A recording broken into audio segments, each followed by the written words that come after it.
As you've noticed, and perhaps our panelists may not have seen that through the course of the day, we've had polls conducted for our online audiences. I'm actually quite intrigued by the almost one-third chunk that we're picking up in every panel where people basically say, I don't know. I don't know if this is good or bad. I'm not sure I have a view on this. And I think that's the space we really want to address in this last conversation. There's been so much that you've heard about journalism and AI and some incredible examples of how it's being used in newsrooms. But what we want to do here is just broaden that conversation out a bit more. It's called AI and Society, which is a big task to sort of consider over the course of 45 minutes, but we're going to give it a go. And I can't think of a better mix of people to address that question. So let me do introductions before anything else. Chris Summerfield, who is director at the UK AI Safety Institute and wears many hats, and I hope he will use them all in this conversation. Victoria Nash, who is director at the Oxford Internet Institute, and Roxana Radu, who is Associate Professor of Digital Technologies and Public Policy at the Blavatnik School of Government. Welcome to all of you. This is a fairly broad sort of ball to lob your way, but I hope it lands. One of the threads that came out in the course of the conversations today was the very wide disparity in terms of what people actually think AI is achieving here. So there's one group that thinks it's going to be the miracle that everyone's been waiting for. Personally, I would love for it to do laundry, but I'm not sure we're there yet. And there's the other space of computer scientists who say, well, hang on a minute, sit down. There's nothing like that happening. Let me start with a very basic question, which is what does AI mean to you at this point in time with the journey we've covered so far? Chris, let me start with you. What does AI mean to you? Sure. Yeah, I mean, I think when we talk about AI, often we inherit preconceptions from the 20th century. So we think about the journey that we began in the 1950s in which we tried to build like simulated people. And I think the language that we use when talking about AI recreates that. So we think about AI as doing the job of a person. But I think there's actually an alternative way of thinking about AI, which is that it's part of the natural course of institutional development and the way technology has been used to support our institutions. So I like to think about AI as a tool for molding and shaping interactions among us, among humans, rather than something that will kind of replace us or think like us. There was a point that was made about how AI in this iteration is not thinking about social connect, but just sort of building something for an individual. Do you think that is the way it's headed? So, I mean, I think that at the moment we're in a paradigm in which most people's interactions with AI are this sort of, I don't hesitate to use the word ad personam because we're not interacting with a person, but there's this sort of one-to-one interaction. But I think that is probably a moment in time. I think that the future is going to entail situations where many people at once are interacting with systems which are AI mediated, and what the job of the AI is to kind of channel and shape those interactions, hopefully in ways which are beneficial. And I think that's the vision that we can imagine in the future. So I'm thinking of, at the moment, when you interact with a language model, then it replies to your questions. But you can imagine situations in the future in which lots of people interact with systems that then give outputs which reflect the common concerns or the common interests of that entire group of people. Vicky, I was watching Adolescence and thinking you might be sitting back, nodding your head, saying, told you so. But there's many questions on that for later. For now, what does AI mean to you in its 2025 shape? So I think for me, it is no single thing. I mean, having been at the Internet Institute since 2002, where people wanted to know what the internet was initially, the message there was the same, that it is no one thing. Maybe it was a network of networks, but really it's better for us to think about these technologies in specific contexts. So, a particular tool, a particular app, as it's used by a particular group of people for a particular purpose. So I love the definition you gave. I guess as a social scientist, I would direct us to look at how it's used in a particular moment by a particular person or group. And from the lens that you're looking at, what do you think its best use at this point is? So I think I mean, again, I feel like I've been in this game for an awfully long time, because you get cynical and you recognise that the best uses often come with some of the sort of biggest risks, if you like. There's very rarely one without the other. But I guess for that reason, one of the things I am most interested in is this idea of sort of, personalization, contextualization, offering ever more, sort of precise, useful, valuable answers and resources and so on. But of course, that does bring with it the possibility that we have, sort of ever narrower views of the world and ever more mediated experiences. So yeah, that excites me, but I also want to look into further, how we manage that effectively and safely. Cynicism has been a running stream through the day. You're in good company, Roxana. To think of AI as a general purpose technology. Of course, it's a set of systems. It's not one form that you can refer to, right? We have very different forms. You have expert models that run within closed environments. You have large language models and generative AI that tends to collect everything, scrap the web, and then give you back some iteration of processed information. But at the end of the day, we are hoping that AI is moving towards a general purpose technology, just like the internet was. And that comes, as Vicky was saying, with a lot of thinking that needs to be done on the risks and the best ways to implement this in society at different levels. But yeah, I think there's a lot of hype around Gen AI and what it can achieve. But I think we need to look at what advanced AI means also across different sectors, what it means for manufacturing, what it means for agriculture, and so on and so forth. So keeping that broad perspective in mind. We are moving towards generally used, though, so it's going to be even more widespread, and we have to be prepared for that, yeah. It's a good time to open up the poll question for the audience as well. And I'm taking a huge leap of faith here, sort of asking you very, very large questions. So the poll question and the final one for today is, what global challenge could AI be best at tackling? Your options are low education standards, health inequality, inequity in information access, or democratic disengagement. So it's very broad chunks, but we're really looking to see where you feel most hopeful about what AI is doing at this point. Chris, with sort of a cognitive neuroscience and AI research dual hat on, which is how you describe yourself, how would you track the journey from 24 to 25 in terms of how AI has changed society, whichever strand you'd like to look at? Because from a news perspective, it does feel like in the last year, a lot of ground has been covered in terms of how newsrooms are beginning to talk about AI or use AI. But what does it mean for broader society? Yeah, I mean, the fundamental transitions that we're seeing, and they began sort of 24 or earlier, but they will come to fruition over the coming years, are a transition from text-based to multimodal systems, that is, systems that primarily rely on audio and video, and a transition from systems that talk to systems that do. That means systems that simply reply to queries, from systems that are capable of controlling through application programming inference, APIs capable of controlling the internet or other digital tools to take actions.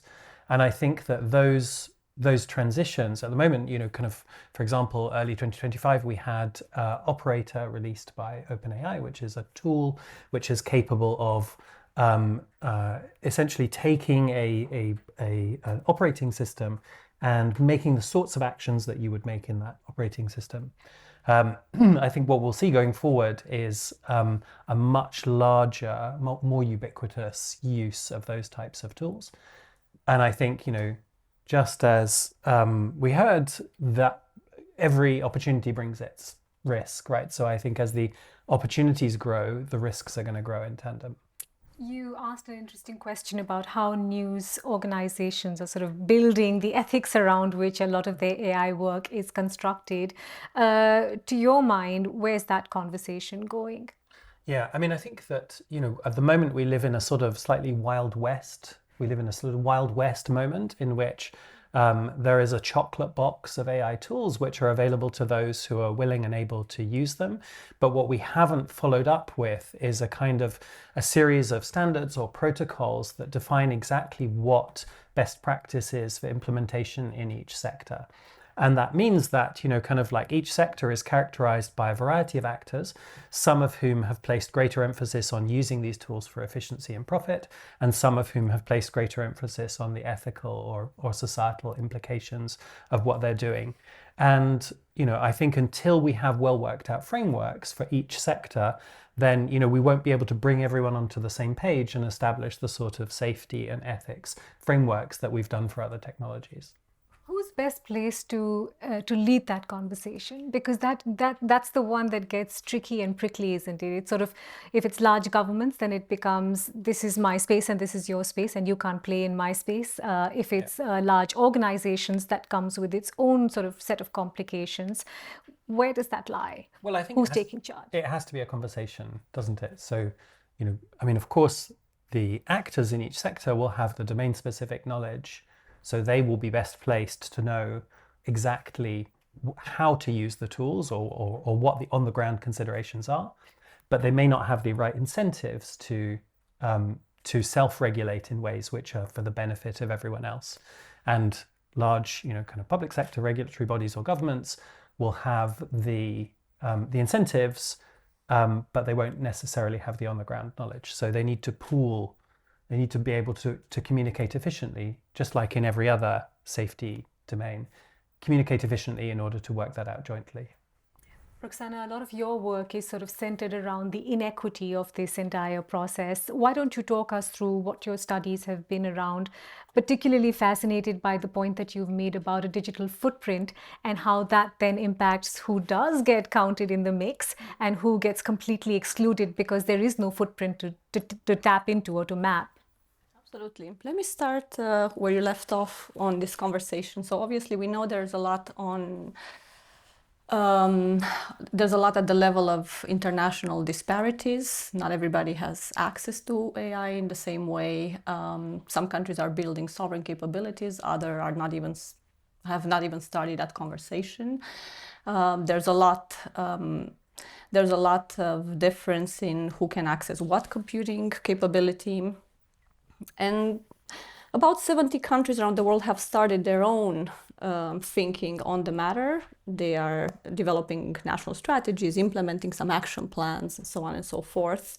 And it's the first step in this bigger conversation that we all need to have. But it is starting from that inward look. Let's see what's in our garden before we decide how we want to engage internationally. So who is leading in this is a really good question, and who should be leading the global conversation. So we've seen some efforts at the regional level, and then we've seen some efforts at the UN level as well. But it's, in my view, it's mostly the club formats that have been quite successful in driving some of these conversations so far. It might change in the coming years, but there was a little bit of enthusiasm at the UN level last year in particular with the turning of the AI advisory body into a proper UN specialized body.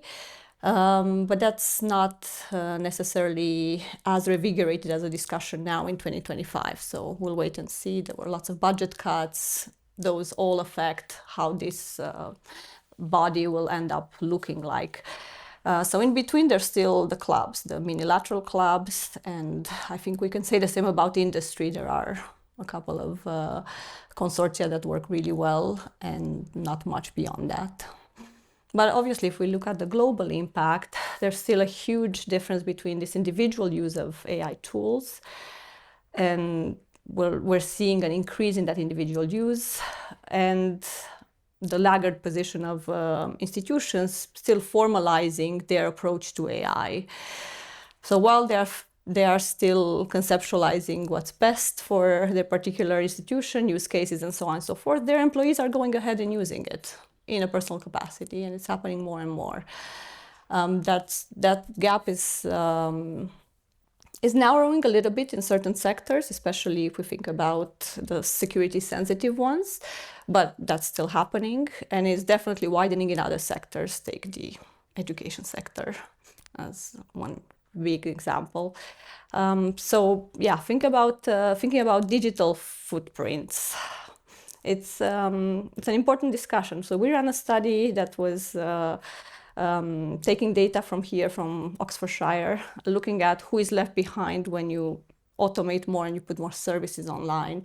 And it showed that those that were left behind were also not just left behind by the big providers of services, but also by their own governments, because we had lots of barriers added to their participation online. And some of the barriers were classical things you would think of: not having access to a computer at home, trying to use the mobile version of certain websites, and so on and so forth.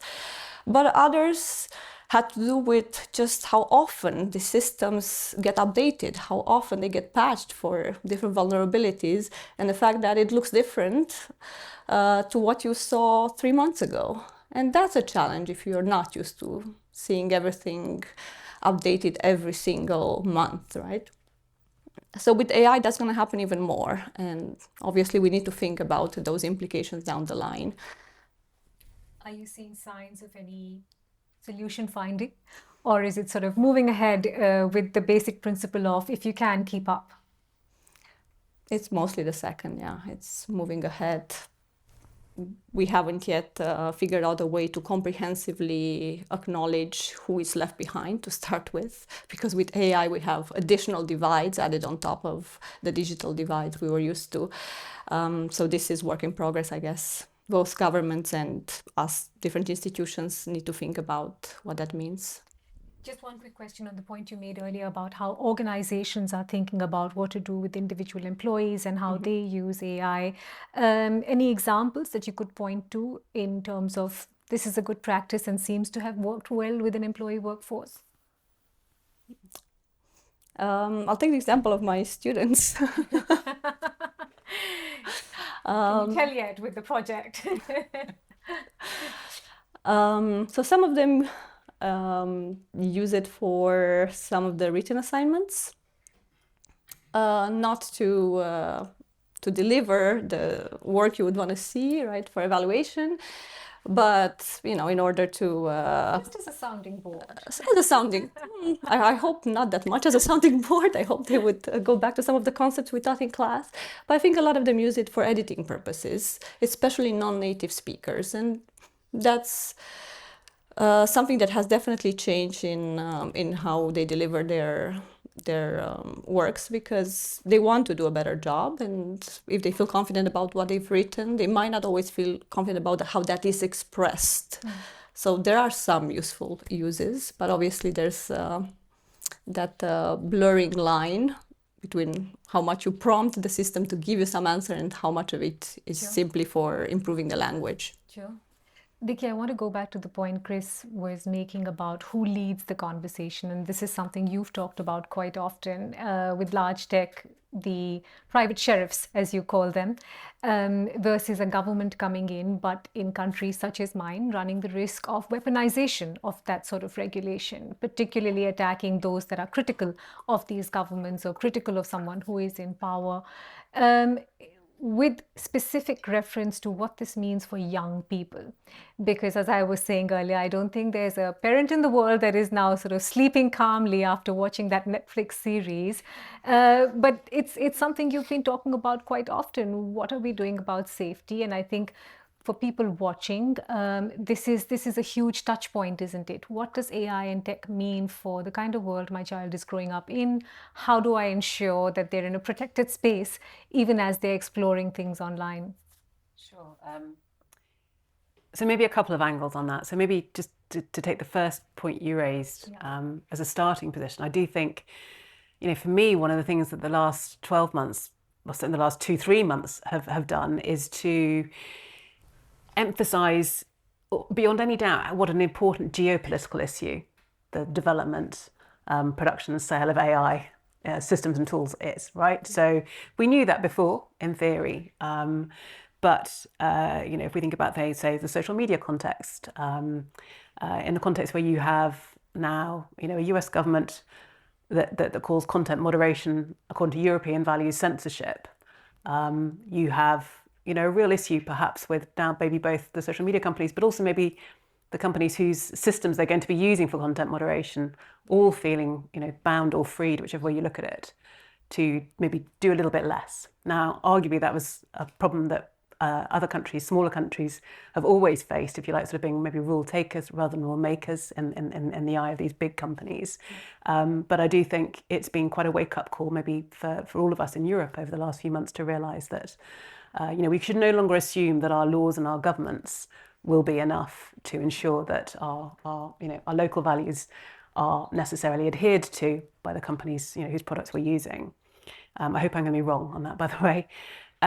So in a way, if you'd asked me that question a year ago, I would probably put a lot more faith actually in the increasing role that certainly sort of European governments and regulators were playing in terms of developing, hopefully quite relatively balanced sets of rules that recognise both risks and opportunities to protect adults, but particularly children. So I would have placed a lot more faith in that at that point.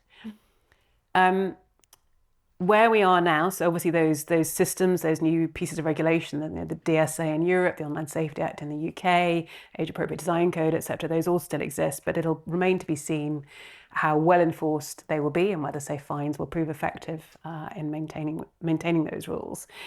So then, in a way, I think you're left with sort of a couple of other options, which were always, again, on the table. Maybe we paid too little attention to. So one is around, crucially, the role of, say, education and preparation and empowerment. So rules were never going to be enough and laws were never going to be enough. But in a way, education, media literacy, and I'm talking about both adults and children here. We often focus on children, but not adults. That's always going to be necessary because you're never going to be able to have technical tools that filter things perfectly. You're never going to be able to have, rules or laws that prevent, the worst sorts of problems. So, but education and training and digital literacy is expensive.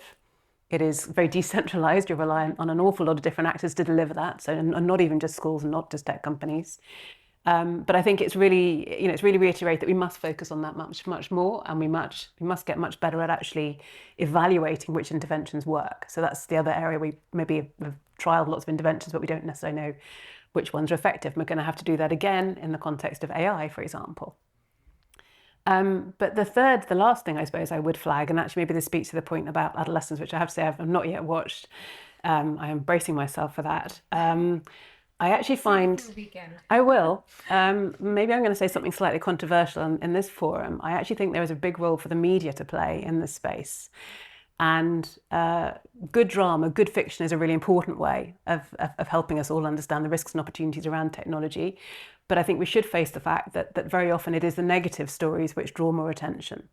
So again, in the context of something like adolescence, I'm sure that there are many good studies that demonstrate the damaging role that social media may be playing, particularly in the lives of young men and boys. But there are also really key social factors at the heart of it here around how we, the social way in which we portray opportunities for boys, the way in which we teach, the way education systems are built, the sort of rising levels of inequality and so on. So I do think that it's really important that we don't only in the media cover stories about the internet or AI doing X or Y terrible thing to young people without making sure that we cover sort of some of the other factors, but perhaps also drawing attention to some of the other sort of mitigations and ways of sort of protecting or informing or educating. So for example, I find it very interesting that there is so much attention at the moment on simple things like banning mobile phones, banning social media and so on, which to me seem like a sort of bit of a last ditch.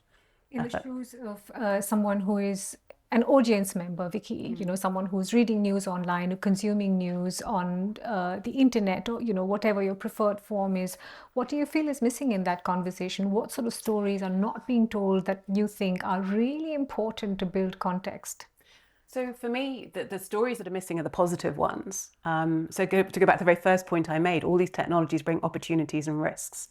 And I think we have a very good understanding of, a very good degree of coverage, perhaps, the risks, particularly around children and young people. But actually, we don't tell each other's stories a great deal about what they're used for well. So, we know that actually children and young people values these things very highly for education, for doing their homework, for being informed about the news, about what's going on in the world. They may get their news through TikTok, but they're still getting news, right? It's really important for the development of their own personal identity, whether that be through gaming, through social media, through other forms of online communication. this is a really important part of their lives, and to close that off for them would be quite damaging. And then, last but not least, my goodness, we saw this during COVID. This is where friendships, yes, as well as the darker sides. This is where friendships play out, are expressed, are lived. You can't just sort of hive off the online as if it's somehow not part of a child's sort of important social life. So I think those are the aspects that we, the less newsworthy, we don't cover them so much, but I think they are equally important. Dating is not always the best answer. Yeah, correct. Chris, let's talk a little bit about experiments and examples that give hope. I was quite intrigued to read about the Habermas machine. I don't know enough about it. I don't know if the audience does. And we'd love to hear more about, what the thought was when you were part of the Google DeepMind team, and what it was that you were looking to achieve, and what were the exciting bits in that in terms of playing with AI? Yeah, absolutely. So this is a project which we ran, as Mitali says, when I was at DeepMind. And the goal of this project really was to try and use language models in a positive way. This is specifically to help with a problem, which you will all be acutely aware of, which is that it's kind of hard for us to find agreement over controversial topics. And so we wondered whether it might be possible to use a language model to act as a mediator in a debate among a group of people who held differing views over a social and political issue. And so what we did was we trained the model very specifically to try to find phrasings of statements which expressed a political view, which the group members would be most likely to find, to be willing to collectively endorse. And then we did a series of experiments to try and establish that it was actually kind of as good, or in some cases slightly better, than human mediators who were trained to do the same thing. And very importantly, we also did a quite rigorous statistical analysis to assess whether the outputs were biased in any way, and particularly the extent to which they reflected the relative weight given to majority or minority participants, so those who fell on one side or the other of the argument. So if you want to read about this paper, there's a scientific article that you can, about this work, you can read a scientific article that we wrote, but I think the wider point is that, exactly as Vicky was just saying, kind of like very often we focus on the negatives when talking about AI, but there are this very significant range of opportunities. And I think language models are what they say on the tin, right? They are tools for creating natural language. And there are many, many opportunities where they can be deployed to improve our discourse, to improve the way that we communicate with each other. And I think that, if we find the right settings and use them responsibly, then there are all kinds of ways in which that can be really effective and perhaps, strengthen rather than weaken our democratic processes. I'm keen to understand in that experiment what the level of and I'm sure it was very high, human involvement was. Sometimes people tend to sort of separate the two, thinking that there will be this magical ethical machine that will be born and will think on its own, which doesn't always happen. And we've had conversations through the day about how much of a human in the loop is enough. Are we putting, sort of extra burden on that human to help make these choices and actually make work more complicated rather than easier? Yeah. So we made a very specific choice when building this machine. So what it does is it took a range of different private views from different people, and it synthesized them and brought them together, and then it gave the participants the opportunity to critique that statement, which reflected the group opinion, iteratively until it arrived at something that they that they felt that they might collectively endorse. And we made a decision, which was that the statement that the model produced would only reflect the views of the participants in the experiment and would not incorporate additional input from, what the model itself might be, kind of have been trained to think. And, in some ways you can see that might be problematic. So that means that if the group who gathered together to discuss this issue were debating on false premises, so in other words, they had been exposed to misinformation and they were debating on information that wasn't verifiable, then that would be reflected in the statement. But we made that choice very, very specifically.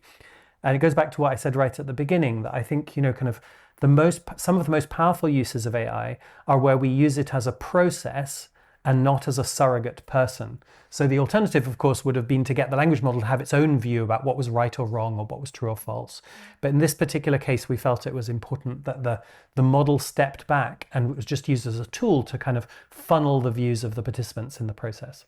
And I just want to tap back into the point Roxana was making. How do we ensure that we're mindful of at-risk populations and that we hold them all in?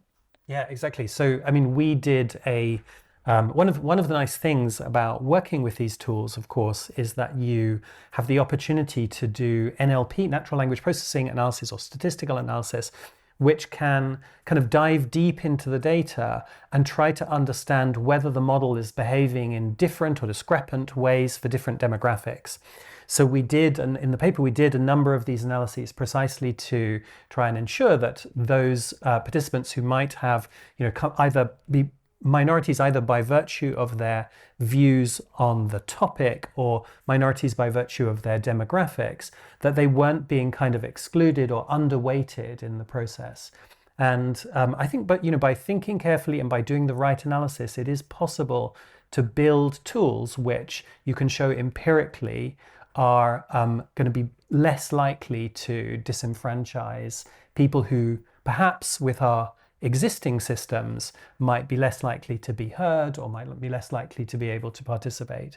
Because when we talk about AI, people often talk a lot about bias in AI, but I think that they rarely benchmark that against our understanding of bias in our own human derived processes. Kind of human processes, of course, are riddled with our priors, our biases, and actually, AI sometimes can be trained to help.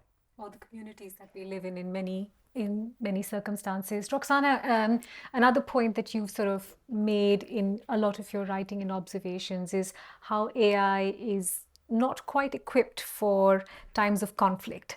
And it feels incredibly pertinent at this stage that we are in. For some countries, of course, this is not their first rodeo, but for some, it has started 2025 with a bang.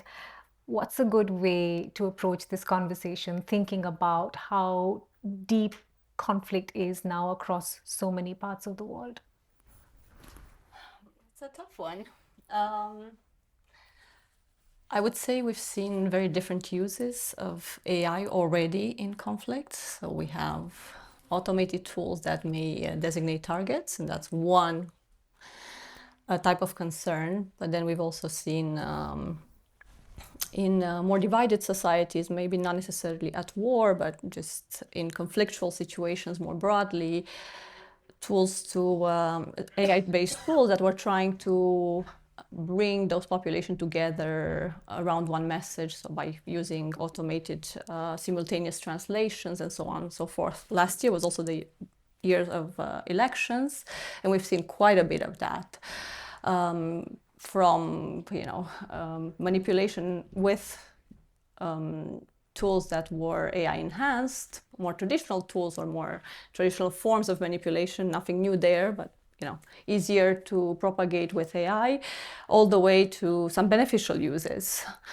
It's hard to say where AI sits now in conflict. I think we need to go back to that categorization of usage. If it's military use, what kind of frameworks do we have around that? Do we even want to go into that discussion around lethal autonomous weapons and so on and so forth, or whether it's about trying to bring to the table negotiators from different sides of the conflict, and what kind of facilitation we were thinking about for a discussion in that room.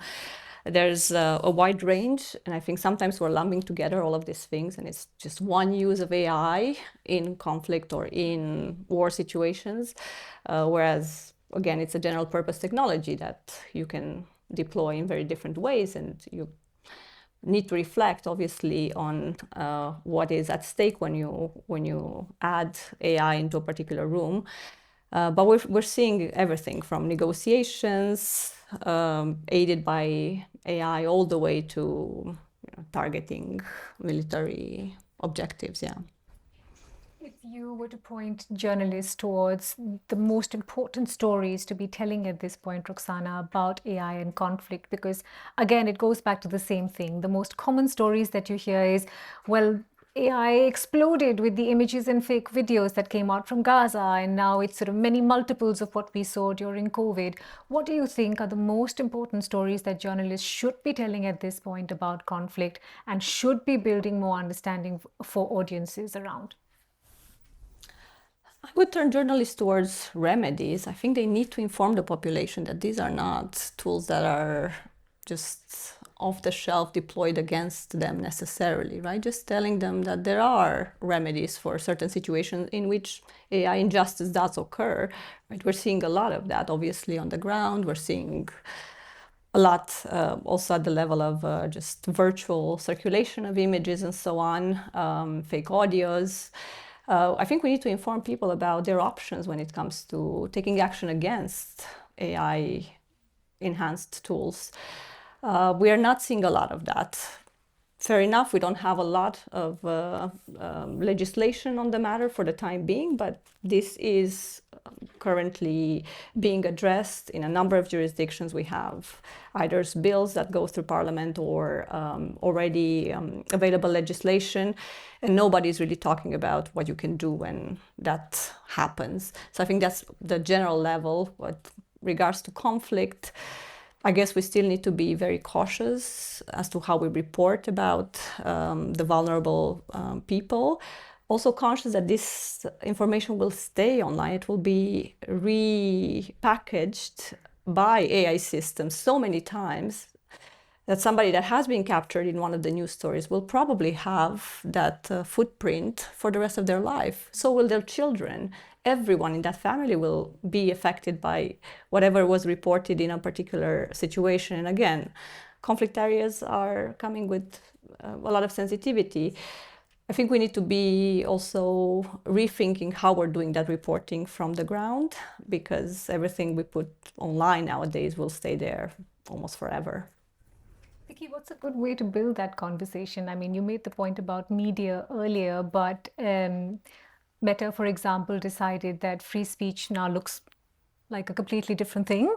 And I think for a lot of the organizations working on that area of misinformation, it really felt like they were thrown under the bus and kind of made the bad guy, where their entire work has been probably to address these sort of problems. What's a good way to build this conversation at a broader level?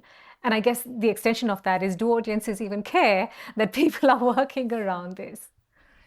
Yeah, I'm probably not the best person to answer the last question, but how do we build conversations on these issues? So yeah, I suppose, I mean, maybe this is one cause for optimism.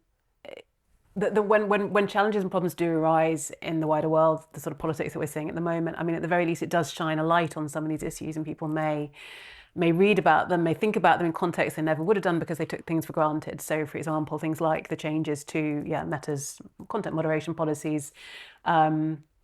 I would hope at the very least that's stimulated some conversations and some maybe more reflective use from people in their choice of, say, social media. But a couple of other ways. So I think one, actually, yes, I do think media coverage and news coverage certainly plays a role. But actually, I'd also like to see, I mean, in a way, adolescence is a really good example of bringing some of these topics into sort of much sort of wider public viewing through the use of things like fiction and dramatization.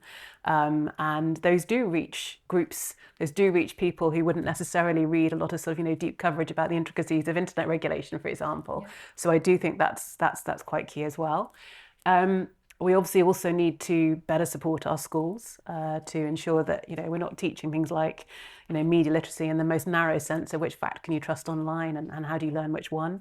But, where does your data go? How what are the business models? Who do you trust, etc. So schools play a big, but I think in a way, the groups that are hardest to reach, it is adults, actually. I think once you're in school, you can have lessons regularly, but kids can also work with their parents or work with their grandparents. But I sometimes think maybe the hardest group to reach actually are sort of the group of people who don't have kids going through the school system. So yeah, any creative thoughts about how to reach that would be very welcome. I would just say, please go out there, have one conversation with your friends on this sort of topic, and you'll be doing your bit. Yeah. Speaking of having a conversation with sort of people outside of your own group, Chris, Felix and I were at another AI gathering where someone made a really pertinent observation about how journalists tend to end up talking just to themselves. And maybe one way of understanding what's happening with AI, either by way of developments or new ideas or experiments, is to sort of step out of our industry and talk to the folks in insurance, for example, where many of the same elements exist, or healthcare. At this point, would you sort of point to 2 or 3 industries that you think are doing really exciting work about AI in a really thoughtful manner? I wish I could.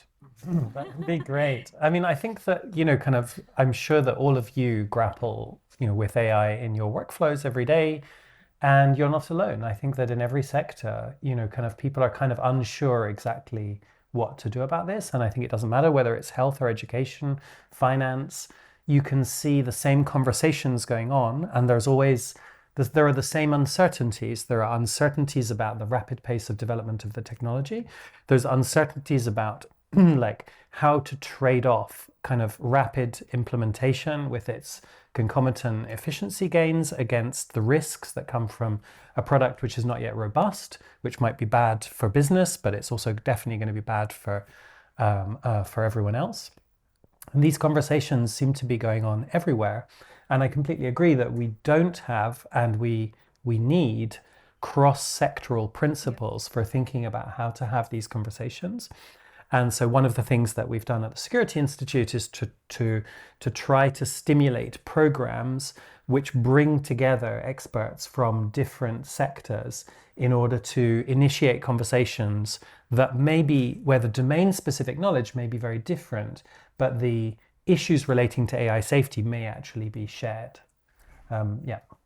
With some trepidation, I am opening the very ambitious poll that I launched some time back. At this point in time, 27% say they believe AI will help with improving poor education standards, 28% on health inequality, 34% on lack of access to information. So if there's any journalists in the room, and 11% on democratic disengagement. I feel like it's also a good time to pause with my questions and open the room up for questions either online, if they can be pasted, I'm happy to take them, or from the room, and then we'll get back to mine. I had a question as to, why are we being too naive and trusting big tech with building this technology? Because they have a track record, and in many ways, what we're seeing seems to be deja vu of what we've seen with social media platforms. And I'm just wondering, as academics, whether you feel the need to sort of bring rationality to this moment that we currently are in, because a lot of academics seem to be co-opted by big tech in, sort of spreading this conversation. I just want to know, as academics, do you feel the need to sort of make AI boring again? Was it ever? Maybe all 3 of you can weigh in on that. Chris, would you like to go first? Sure. Maybe I ought to confess as the academic that got co-opted by big tech. I mean, I think that, kind of when talking about current technology and scale, when you're building AI, you have to be big. And that's just because the scale of these tools is so gigantic that you need the type of funding that already makes you into a kind of large organization. And, it's certainly true that, in the discourse around AI and its risks, we've inherited a lot of the thinking from, I think, thinking about social media. And one of the questions that I ask myself on a daily basis is that the right paradigm? So in many ways, there's a lot of shared principles between, kind of the worries and the critiques that we've leveled at the platforms that give us, that we've had since 2010, and what we have today with generative AI. So in some cases, they're made by the same companies. But in other ways, they're also very different as well. So, social media is fundamentally a kind of decentralizing principle, which allows us, our fragmented society, to talk to each other in many, many different conversations. Until recently, at least, AI has been almost the opposite. It's been like a kind of centralizing force in the sense that ChatGPT has one policy for talking to you, and it's the same policy that it has for talking to almost everyone. It may not remain like that, but that's certainly how it is at least has been until very recently, and is for large part today. So I think understanding, whether we can inherit the same conversation and apply it to generative AI, I think that's an open question. Nikki, would you like to add to that? So I think academics actually have a really key role to play in two ways here. And one is actually, of course, doing innovative research, which may itself lead to business innovation. I don't think we should assume that businesses are bad. We couldn't exist without them, particularly in this space where computing resources have been so essential. But the other role that academics can play, frankly, is through analysis, data collection, critique, etc. So I very much see a sort of quite a wide role for sort of spectrum of different roles, if you like, for us to play in this space. But the other thing I would also say is that, to go back to the difference between social media and AI, I would hope we have learned some lessons, if you like, about the appropriate role of say, government and regulation in ideally, enabling innovation with guardrails. So, yeah.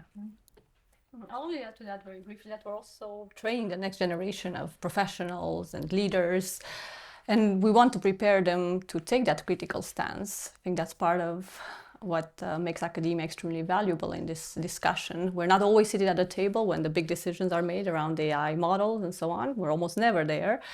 But it doesn't mean that we don't play that key role in training the next generation. So it's useful to think about some of the changes that are also affecting academia. And I agree with you that there is a big influence of big tech from sponsored chair positions all the way to who funds the research nowadays. And obviously, as governments are cutting research funding, we're seeing more and more funding coming from the industry.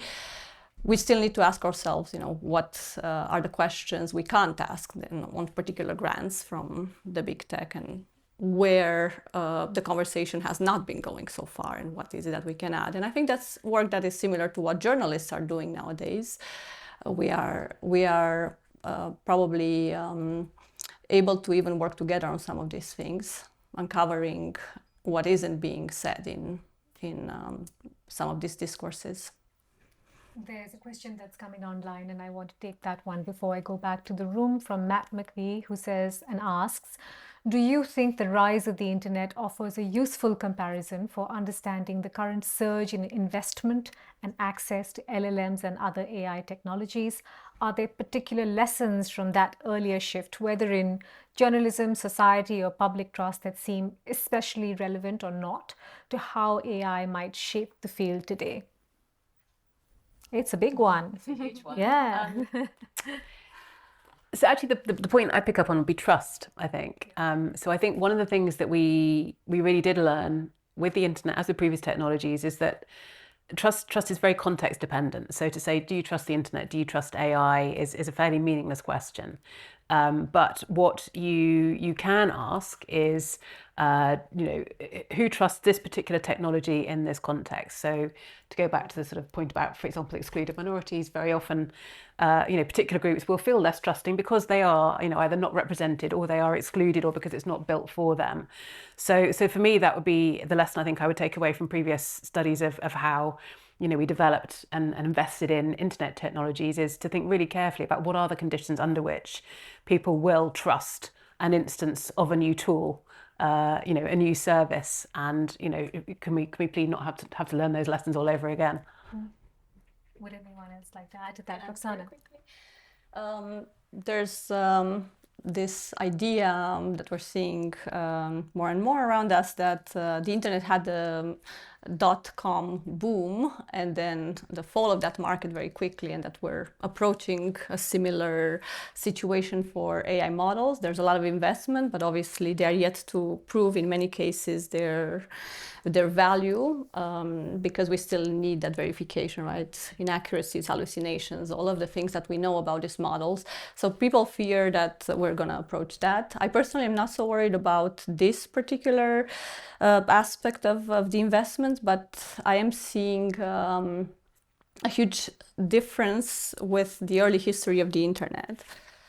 And that's the lack of that technical community that was more public interest minded and was doing the work to set the protocols and make the systems interoperable. There is no equivalent for that in the AI ecosystems we're seeing today. For the internet, we had those dedicated individuals, a lot of them from academia, some from industry, who were really, some from government even, who were really working night and day to make all systems interoperable and continue to do that to this day.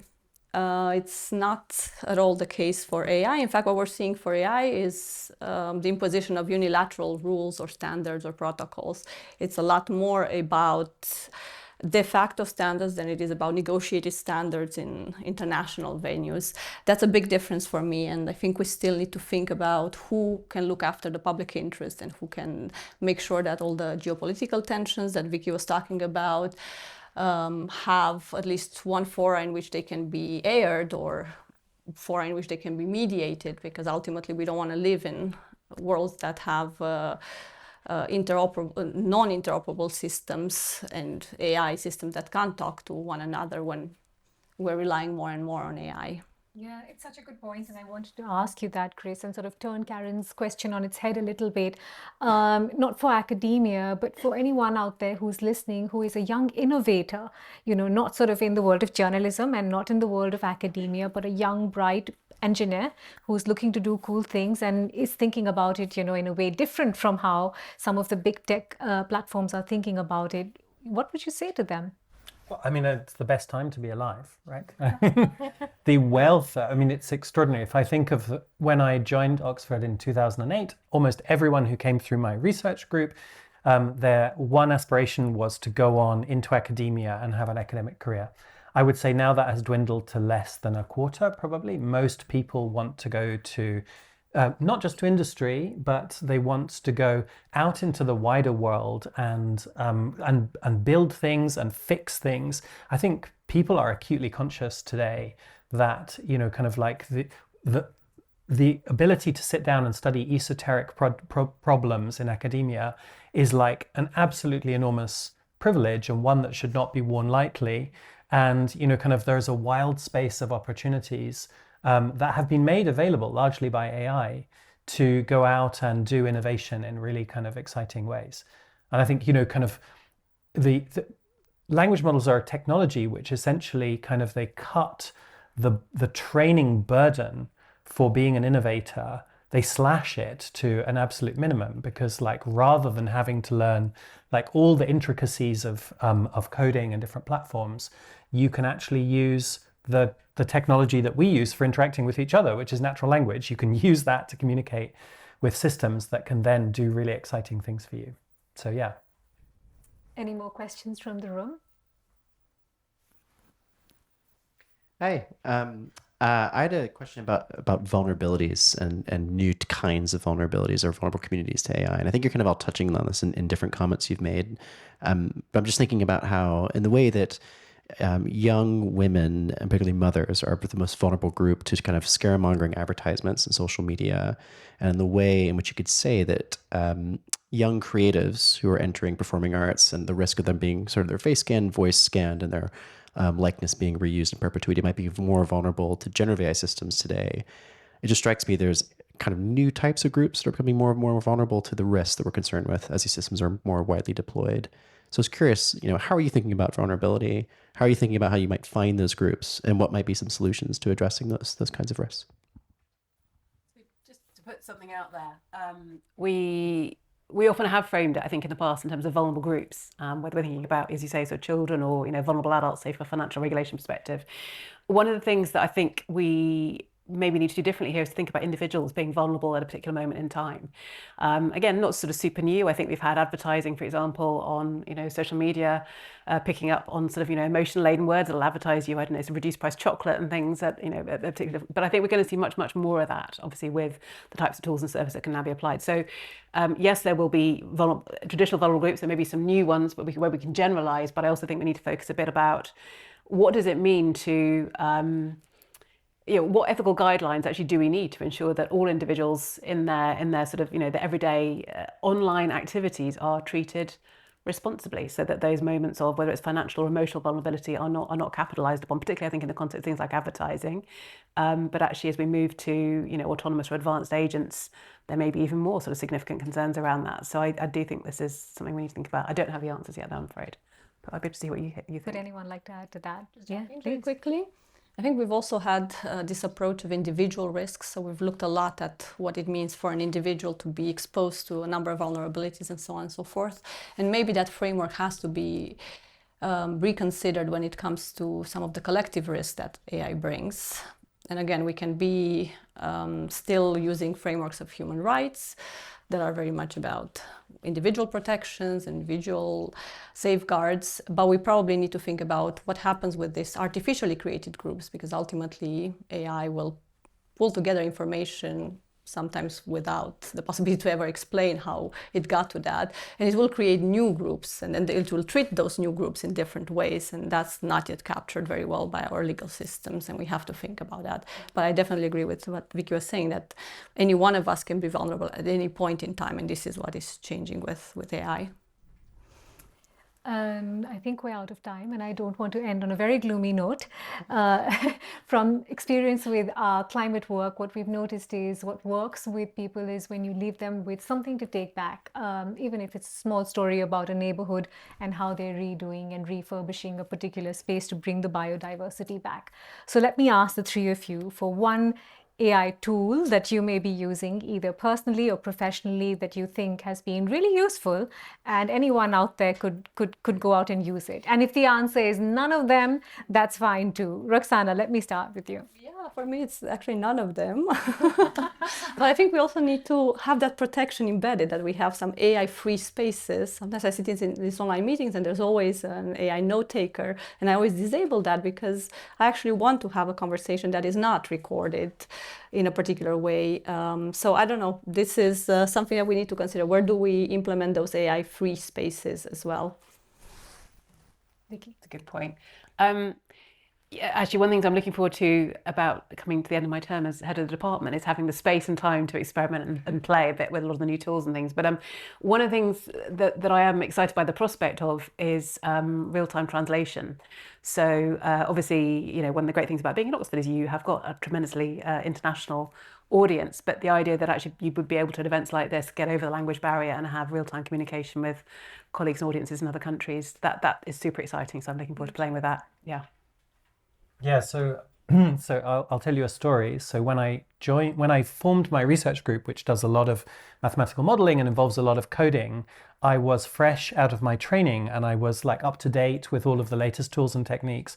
And over the years, what happened was my skills fell away and those of my students advanced to the point where I was kind of like completely out of sync and unable to kind of like check their code in ways that I used to, or unable to write my own code to solve problems that I wanted to solve but couldn't persuade anyone else to do. That has all changed because now I can ask language models to write the code for me, understand the concepts, but they know how to ask the language model to implement the code. And it's brought me back into sync actually with a number of people in my research group. So yeah. Fascinating. On the first part of what you said, it's the curse of living in a university town. You age and everyone else stays 18. It's a good note to sort of end on, but not without a warm round of applause for our speakers today. Fascinating. So great having you. To everyone that joined online, I hope this was a productive day for you. We really went to a lot of thought in terms of constructing this with lots of great conversations. You will see this come onto our YouTube platform. You'll see excerpts on our website, so stay tuned for that. And from the Reuters team, thank you very much for tuning in. We'll see you very soon. Bye-bye.